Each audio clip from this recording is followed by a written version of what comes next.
Hello everyone friends, आज हम time value of money को फर्दर कंटिन्यू करेंगे। ये हमारा थर्ड सेशन है। फर्स्ट सेशन में हमने कॉन्सेप्ट डिस्कस किया था टाइम वैल्यू ऑफ मनी का, साथ में हमने future value present value discuss किया था। सेकेंड सेशन में हमने कुछ इलस्ट्रेशंस किए थे for present value interest factor and future value interest factor. आज ये हमारा थर्ड सेशन है। आज हम डिस्कस करने वाले हैं एनयूटी। फ्रेंड्स, हमने फर्स्ट सेशन में बात की थी कि हमारे पास मेन दो टेबल्स होते हैं, दो फ्यूचर वैल्यू के और दो प्रेजेंट वैल्यू के। याद रखिएगा मेन क्या था, मैं एक बार आपको फिर रिकॉल करा देता हूँ। मेन दो टेबल थे हमारे पास, फ्यूचर वैल्यू और प्रेजेंट वैल्यू। राइट फ्रेंड्स, इसमें दो थे, future value interest factor, future value annuity factor, और प्रेजेंट वैल्यू में भी present value interest factor, present value annuity factor. अब हमने ये कवर कर लिया है, कौन कौन सा ये हमने देख लिए हैं, प्रेजेंट वैल्यू और फ्यूचर वैल्यू इंटरेस्ट फैक्टर। आज हम एन्युटी की बात करेंगे। फ्रेंड्स, एन्युटी क्या होता है? एन्युटी वर्ड बना एनुअल से। Annual means yearly basis, right. ये एन्युटी का मतलब क्या है? मैंने आपको पहले ही बताया था, एन्युटी का मतलब है when the amount of cash inflows or outflows are of the same amount and the time period is fixed. I repeat, annuity का मतलब है जब आपका कैश आना या कैश जाना सेम अमाउंट का हो रहा है for a definite time period fix है। जैसे आपके पापा आपको कहते हैं कि बेटा आज आप 13 ईयर्स के हैं और जब तक आप 18 ईयर्स के होंगे मैं आपको हर ईयर 1 लाख रुपीज दूंगा। सो आपके पास हर ईयर 1 लाख रुपीज आएगा for a period of 5 years, right. तो जो for a period of 5 years आपके पास पैसे आएंगे, that is termed as annuity, और जिसको हमने डिस्कस करना है। अब ये एन्युटी का यूसेज कहाँ होगा, फ्यूचर वैल्यू एन्युटी फैक्टर कहाँ लगेगा, प्रेजेंट वैल्यू एन्युटी फैक्टर कहाँ लगेगा, मैं आपको दो लाइव एग्जाम्पल देता हूँ, फिर हम उसको डिस्कस करते हैं। Friends, future value annuity factor कहाँ लगता है?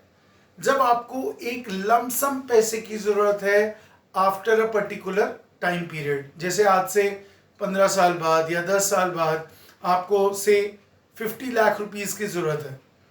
आज से आप ईयरली कितना सेव करेंगे या कितना इन्वेस्ट करेंगे at a particular rate of interest, वहां लगेगा future value annuity factor, right. So हमें जो फ्यूचर के लिए पैसा चाहिए उसके लिए हमने जो सेविंग करनी है एक पर्टिकुलर रेट ऑफ इंटरेस्ट पे, amount same, period fix. And similarly present value annuity factor कहाँ आएगा? फ्रेंड्स, ये जनरली आता है जब हम बैंक से लोन लेते हैं, जब आप अपनी ईयरली इंस्टॉलमेंट कैलकुलेट करवाते हैं। जैसे आपने सपोज, हम इसको डिस्कस भी करेंगे, बैंक से 5 लाख रुपीस का लोन ले लिया, से for a period of 10 years, ठीक है। तो लोन तो आज ले लिया, अब आपने उसकी ईयरली इंस्टॉलमेंट बनवानी है, सपोज रेट ऑफ इंटरेस्ट है 10%। तो जब आपको इंस्टॉलमेंट्स कैलकुलेट करवानी होती है जनरली लोन के केस में, तब हम क्या यूज करते हैं? Present value annuity factor. So अभी हम क्या डिस्कस करेंगे? अभी हम डिस्कस करेंगे friends future value annuity factor, फिर उसके बाद मैं आपको प्रेजेंट वैल्यू एन्युटी फैक्टर का कॉन्सेप्ट बताऊंगा दोबारा से, और उसके बाद हम आगे प्रोसीड करेंगे। तो अब देखिए, फ्यूचर वैल्यू एन्युटी फैक्टर को समझने के लिए हमारे पास एक एग्जाम्पल है। इस एग्जाम्पल में क्या कहते हैं? Mister Vijay wants to go on a world tour. Mister Vijay world tour पे जाना चाहते हैं। कब जाना चाहते हैं? आफ्टर 10 ईयर्स, ठीक है। अब जाएंगे तो भाई साहब पैसे तो चाहिए होंगे, है ना, बिना पैसों के तो नहीं जा पाएंगे। कितने पैसे चाहिए? The tour is expected to cost him ₹7 lakh. उनको जाने के लिए कितना पैसा चाहिए? 7 लाख रुपया। अब वो आपके पास आए, कहते how much he should save, he should save annually to have a sum of ₹7 lakh after 10 years if the rate of interest is 10% per annum. तो मिस्टर विजय को 10 साल के बाद विदेश यात्रा पे जाना है, वर्ल्ड टूर पे जाना है, कितना पैसा चाहिए? 7 लाख रुपया। और अब वो कितना सेव करें? 7 लाख चाहिए। ध्यान से सुनिए, स्टूडेंट कहाँ कंफ्यूज होता है कि फ्यूचर वैल्यू एन्यूटी लगेगा या प्रेजेंट वैल्यू एन्यूटी लगेगा। 7 लाख रुपया चाहिए। कब चाहिए? कब चाहिए? 10 साल के बाद। तो हमें फ्यूचर वैल्यू पे पहुंचना है। और हर साल कितना सेव करें? देखिए आ गई वही बात, अमाउंट सेम है एवरी ईयर और आपका टाइम पीरियड फिक्स है। तो क्या यूज करेंगे? Future value annuity factor table. ठीक है, आइए इसको कंटिन्यू करते हैं, फिर मैं आपको टेबल शेयर करूंगा वैल्यू के लिए। Now solution. सो हमारे को फ्यूचर वैल्यू एफ वी कितना चाहिए? 7 लाख रुपया, राइट। अब हमें पता है future value equals to annuity amount जो हमें हर साल का निकालना है, into future value annuity factor R% in years. So इसका मतलब 7 लाख रुपीज, एन्यूटी को हमने x मान लिया, into future value annuity factor कितने साल और क्या rate of interest? Rate of interest है फ्रेंड्स आपका 10% पर एनम और टाइम पीरियड है 10 ईयर्स, राइट। अब हम क्या करेंगे? इसकी वैल्यू लेंगे टेबल से, लेकिन पहले इसको लिख लेते हैं। 7 lakh divided by F V A F 10% 10 years equals to x, that is the annuity amount। अब हम उसको टेबल में लोकेट करते हैं, कौन सी वैल्यू को? फ्यूचर वैल्यू एन्यूटी फैक्टर को। किस पे? 10% 10 years। आइए देखते हैं टेबल में वैल्यू। सो टेबल कौन सा है? Future value annuity factor. ये आपके रेट ऑफ इंटरेस्ट है 4, 5, 6, 7 एंड सो। तो हमें रेट ऑफ इंटरेस्ट कितना लेना है फ्रेंड्स? रेट ऑफ इंटरेस्ट 10% और टाइम पीरियड कितना लेना है? 10 ईयर्स। सो ये हो गया 10 ईयर्स। सो अगर हम इसको कनेक्ट करें 10% पे आपकी वैल्यू निकल के आती है 15.937, राइट। सो एक बार फिर देख लेते हैं, 10% पे 10 ईयर्स की वैल्यू निकल के आएगी 15.937। और फिर इसका एक बार मतलब समझ लीजिए, आपका ये 1 रुपी के लिए कैलकुलेटेड है, तो ध्यान से सुनिए, आप हर साल 1 रुपी कर रहे हैं प्रिंसिपल, ठीक है। सो मैं कहता हूँ अगर रेट ऑफ इंटरेस्ट नहीं होता तो 1 रुपी करके 10 ईयर्स का 10 रुपीज़ हो जाता, बट इंटरेस्ट कंपाउंड हो रहा है फ्यूचर वैल्यू में, और मैंने आपको बताया हुआ है कि future value is always compounded. तो विद इंटरेस्ट फ्रेंड्स वो वैल्यू बन गई 15.937। सो ₹7 लाख डिवाइडेड बाय 15.937 जो वैल्यू है future value annuity factor 10% 10 years के लिए। तो फ्रेंड्स कितना आया? 7 लाख को आप डिवाइड करेंगे 15.937 से, सो वैल्यू आपका आ जाएगा अप्रॉक्सीमेटली 43,923। सो ₹43,923 अप्रॉक्स। सो फाइनली सपोज आप ही मिस्टर विजय हैं, आप जाना चाहते हैं, 7 लाख रुपया चाहिए, कितने साल बाद? 10 साल बाद। क्या रेट ऑफ इंटरेस्ट है? 10%। 7 लाख रुपया चाहिए मतलब फ्यूचर टेंस मतलब फ्यूचर वैल्यू। तो हमने क्या किया? 7 lakh equals to x into future value annuity factor 10% 10 year. हमने 7 लाख को उसकी वैल्यू से डिवाइड कर दिया, दैट इज 15.937। देन उसके बाद आपको ये आ गया वैल्यू 43,923। इट मीन्स उसको हर साल 43,923 रुपीज़ सेव करने पड़ेंगे, जिससे वो बन जाएंगे आपके कितने? वो आपके बन जाएंगे 7 लाख रुपीज़, राइट। अब हम पहले प्रेजेंट वैल्यू एन्यूटी फैक्टर को डिस्कस करेंगे, उसके बाद फिर मैं आपको एग्जांपल कराऊंगा। सो हम डिस्कस करने लगे हैं present value annuity factor. Present value annuity factor, जिसको आप शॉर्ट में बोलते हैं PVAF, राइट फ्रेंड्स। अब present value annuity factor practically कहां पर एप्लीकेबल होता है? ये प्रेजेंट वैल्यू एन्युटी फैक्टर वहां एप्लीकेबल होता है जहां पर जनरली आप ईयरली लोन की इंस्टॉलमेंट्स निकालते हैं या EMIs कैलकुलेट करते हैं। और ध्यान रखिएगा, जो इंटरेस्ट चार्ज होता है वो रिड्यूसिंग बैलेंस पे चार्ज होता है। तो हमने यहाँ पर क्या करना है, जब भी क्वेश्चन में वो आपसे लोन की इंस्टॉलमेंट पूछेगा, कहेगा कि ये बताइए एवरी ईयर हमें कितनी लोन की इंस्टॉलमेंट पे करनी है, उसको आप हमेशा किससे कैलकुलेट करेंगे? प्रेजेंट वैल्यू एन्युटी फैक्टर, जो मैं अब आपको एक एग्जाम्पल के थ्रू समझाऊंगा। ना इस एग्जाम्पल में एक पर्सन है मिस्टर आरव, उन्होंने बैंक से लोन लिया है, कितने का? 1 लाख रुपीस का, 1 लाख रुपए का लोन लिया। कितने साल के लिए? 5 साल के लिए, राइट। अब कहता है कैलकुलेट द ईयरली इंस्टॉलमेंट। उनकी आपको हर साल की इंस्टॉलमेंट निकालनी है, ही सपोज टू पे टू द बैंक।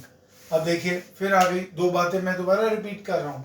एन्युटी के लिए दो चीजें important, amount same every year and time period fix, क्योंकि इस कॉन्सेप्ट को करने के बाद मैं आपको डिस्कस करूंगा परपेचुटी का कॉन्सेप्ट, राइट।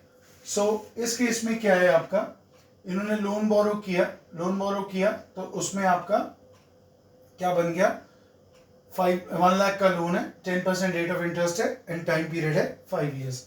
आइए इसको हम वैल्यू को भी साथ साथ लोकेट करते जाते हैं अपने क्वेश्चन में। आइए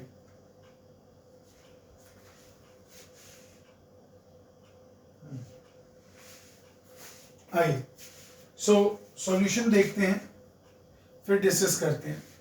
सबसे पहली बात, अब फिर सोचिए, एन्युटी तो क्लियर है, लेकिन प्रेजेंट वैल्यू टेबल या फ्यूचर वैल्यू। अब इंस्टॉलमेंट निकालनी है आज से, आज मतलब टुडे मींस प्रेजेंट।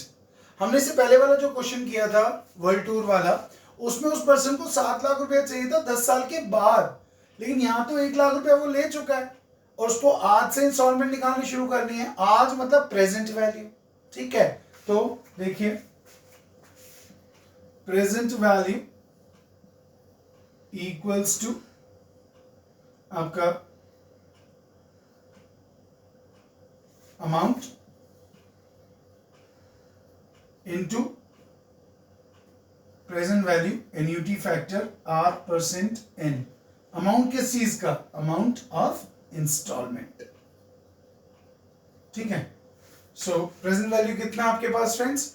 आपने कितना लोन लिया? 1 लाख रुपीस का। आपने मींस मिस्टर अरव ने यहां पर अमाउंट ऑफ इंस्टॉलमेंट को X मान लेते हैं and PVAF annuity factor R%, कितना परसेंट है?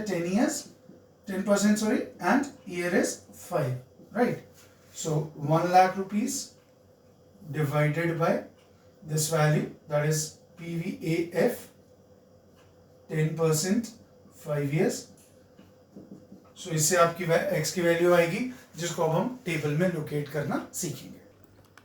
सो फ्रेंड्स, ये आपका present value annuity factor table है। अब हमने क्या वैल्यू लेनी है? हमने लेनी है 10% पे 5 ईयर्स की वैल्यू, जो है आपकी 3.791। दोबारा देखिए, 10% पे आपकी 5 ईयर्स की वैल्यू है 3.791। ये वैल्यूज़ आपको एग्जाम में गिवन होंगी, need not to worry. And secondly, मैं वाला क्वेश्चन कंप्लीट करके आपको ये सिखा दूंगा कि present value interest factor table से हम कैसे present value annuity factor table बना सकते हैं। तो अब हम इस 3.791 की वैल्यू को बोर्ड पे यूज़ करेंगे और एनुअल लोन इंस्टॉलमेंट कैलकुलेट करेंगे। So 1 lakh rupees divided by 3.791 equals to x और एक्स इक्वल्स, आइए इसको कैलकुलेटर पे सॉल्व कर लेते हैं। 1 lakh divided by 3.791, this comes to 26378, 26,378. सो ये आपकी इंस्टॉलमेंट निकल के आ गई है 26,378. इट मीन्स इस पर्सन को, अब आप मेरे से पूछेंगे सर ये तो हो गई इंस्टॉलमेंट, और इंस्टॉलमेंट में होता है इंटरेस्ट, इसका मतलब उसका 5 साल में टोटल इंटरेस्ट गया कितना, 5 साल में कितना गया। देखिए आप कितना पे कर रहे हैं, आप हर ईयर पे कर रहे हैं 23,678 इंटू 5. सो आप पे कितना कर रहे हैं फ्रेंड्स, आप पे कर रहे हैं यहाँ पर 26,378 इंटू 5. सो ध्यान से देखिएगा 26,378 इंटू 5 इक्वल्स टू 131890.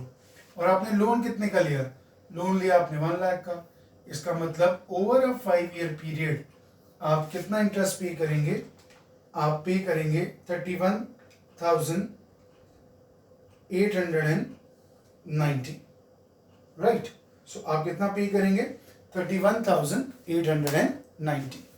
लेकिन सपोज आपसे कोई ये पूछ ले कि ये 5 साल में हमने प्रिंसिपल कितना रीपे किया और इंटरेस्ट, ठीक है इंटरेस्ट मेरे को पता चल गया कि इंटरेस्ट मेरा 31,890 बनता है, बट अगर सपोज आपको कोई प्रैक्टिकली पूछ ले या आप कभी लोन लेने जाएं और आपको अपने पर्पस के लिए कैलकुलेट करना पड़े कि मैंने इंस्टॉलमेंट में प्रिंसिपल कितना पे किया और इंटरेस्ट कितना पे किया, उसको अब मैं आपको टेबल के थ्रू समझाता हूँ, आइए डिस्कस करते हैं। सो मैं इसको लिख लेता हूँ अपने ईयरली इंस्टॉलमेंट को 26,378. आइए हम एक टेबल के थ्रू इसको करेंगे, मैं इसको अलग से लिख के रख रहा हूँ 26,378, राइट। आइए इसके लिए एक टेबल बनाएंगे हम, जिसमें सबसे पहला कॉलम होगा आपका ईयर, फिर आपका होगा लोन, फिर आपका होगा फ्रेंड्स इंस्टॉलमेंट, फिर होगा आपका, इसको साथ में ले लेते हैं, ईयर लोन स्पेस के लिए, instalment, interest, principal, repayment and closing balance of loan. दोबारा देख लेते हैं एक बार, हमारे पास फर्स्ट कॉलम होगा ईयर का, फिर लोन का, फिर इंस्टॉलमेंट का, फिर इंटरेस्ट का, फिर प्रिंसिपल का और फिर क्लोजिंग बैलेंस का, ठीक है। Interest at the rate of how much, interest हमारा था 10%, ठीक है। आइए सबसे पहले क्या करेंगे, जो इंस्टॉलमेंट है वो हर ईयर में एज इट इज पुट कर देंगे। तो 5 साल है मेरे पास, 1 2 3 4 5, 26,378, 26,378, 26,378, 26,378 एंड फाइनली 5th ईयर में 26,378, ठीक है। इसको थोड़ा सा सामने कर देते हैं जिससे आपको लोकेट करने में प्रॉब्लम नहीं होगी। ये ले जाए ना। अब आपने लोन कितना लिया है, आपने लोन लिया 1 लाख का, लिख देते हैं 1 लाख का हो गया लोन। अब आपको पता है कि जो इंटरेस्ट कैलकुलेट होता है वो किस पे कैलकुलेट होता है, हमेशा प्रिंसिपल पे।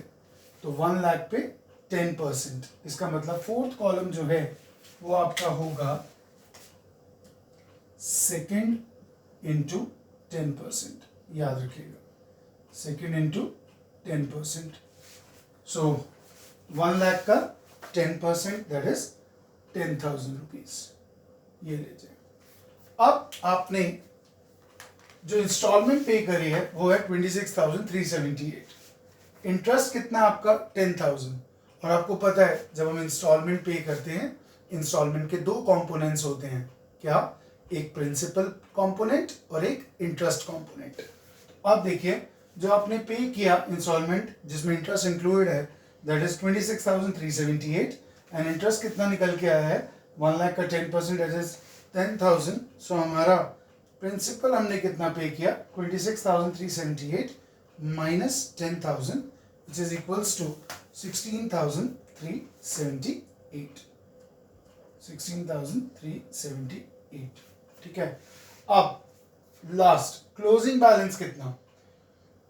अगर हम इसको पॉइंट नंबर 5 को प्रिंसिपल रीपेमेंट लिखना चाहें तो हम लिख सकते हैं थर्ड माइनस फोर्थ, ठीक है, इंस्टॉलमेंट माइनस इंटरेस्ट। और 6 क्या होगा, ध्यान से देखिएगा, 6 होगा फ्रेंड्स, ध्यान से देखिएगा इसको, सेकेंड माइनस फिफ्थ। क्या लिखा मैंने? Second minus fifth. सेकेंड क्या है? सेकेंड है हमारा लोन और फिफ्थ क्या है हमारा प्रिंसिपल रीपेमेंट। तो इसका मतलब हमने कितना बैलेंस रह गया पे करने के लिए हमारा फर्स्ट ईयर एंड पे 1 लाख में से हमने क्या माइनस किया 16,378। तो ये आपका आ गया 83622। एक बार फिर देख लेते हैं क्योंकि बार बार ये स्टेप्स रिपीट होंगे। हमारा इंस्टॉलमेंट अमाउंट सेम है, लोन था हमारा फर्स्ट ईयर पे 1 लाख, हमने उस पर इंटरेस्ट कैलकुलेट किया 1 लाख का 10% दैट इज 10,000। अब आपको पता है इंस्टॉलमेंट के दो कंपोनेंट्स पहले बताया, principal and interest.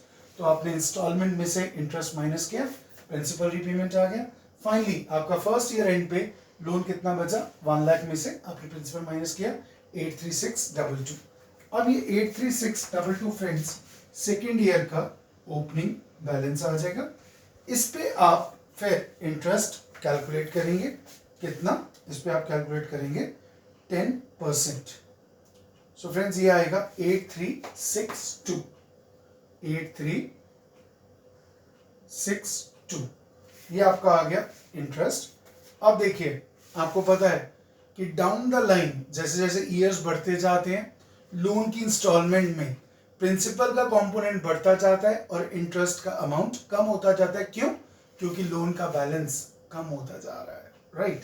So 26,378 minus 8362 friends ये आपका आ गया 18016। सो इसका मतलब सेकेंड ईयर में मेरा इंटरेस्ट गया है 8362 एंड प्रिंसिपल गया है 18016, राइट।